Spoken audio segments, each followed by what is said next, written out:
আলাইকুম, আমি doctor Silvi Akter, ENT specialist. আজকে আমরা কথা বলবো একটি গুরুত্বপূর্ণ বিষয়, যেটা হচ্ছে রাইনোলিথ। এখন রাইনোলিথ জিনিসটা কি? এটি নাকের ভিতরে একটি ফরেন বডি, যেটার জন্য পেশেন্টরা নর্মালি আমাদের কাছে এসে বলেন যে আমাদের নাক বন্ধ হয়ে আছে এবং নাক থেকে দুর্গন্ধ হচ্ছে। নাক যখন বন্ধ থাকে এবং এখান থেকে দুর্গন্ধ ছড়ায়, তখন আমরা যখন নাক এক্সামিন করে দেখি, অনেক সময় দেখা যায় যে শক্ত পাথরের মতো একটা কিছু নাকের মধ্যে আছে। এটা হতে পারে একটা ফরেন বডি, যেটা অনেক আগে নাকের ভিতরে প্রবেশ করেছে এবং এটা লং স্ট্যান্ডিং থাকার কারণে যেটা হয়, এটা চারপাশ দিয়ে পটেনশিয়াস সাবস্টেন্স যুক্ত হয়ে এটাকে একটা বড় পাথরের রূপ নেয়, যখন এটার কারণে নাক দিয়ে শ্বাস নেওয়া যায় না এবং এখান থেকে দুর্গন্ধ তৈরি হয়।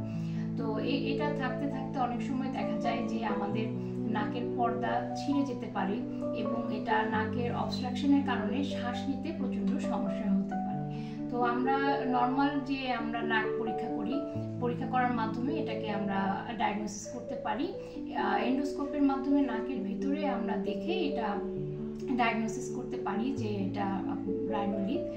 এবং এটা আমরা যদি এক্সরে এবং অনেক ক্ষেত্রে সিটি স্ক্যান করতে হয়, সিটি স্ক্যান করলেও আমরা এটাকে পাথরটাকে আইডেন্টিফাই করতে পারি।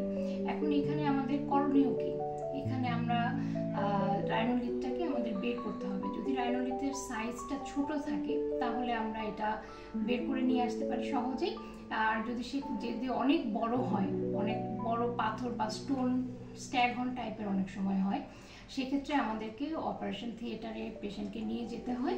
আর সেখানে আমরা অপারেশনের মাধ্যমে এটি বের করে নিয়ে আসতে পারি।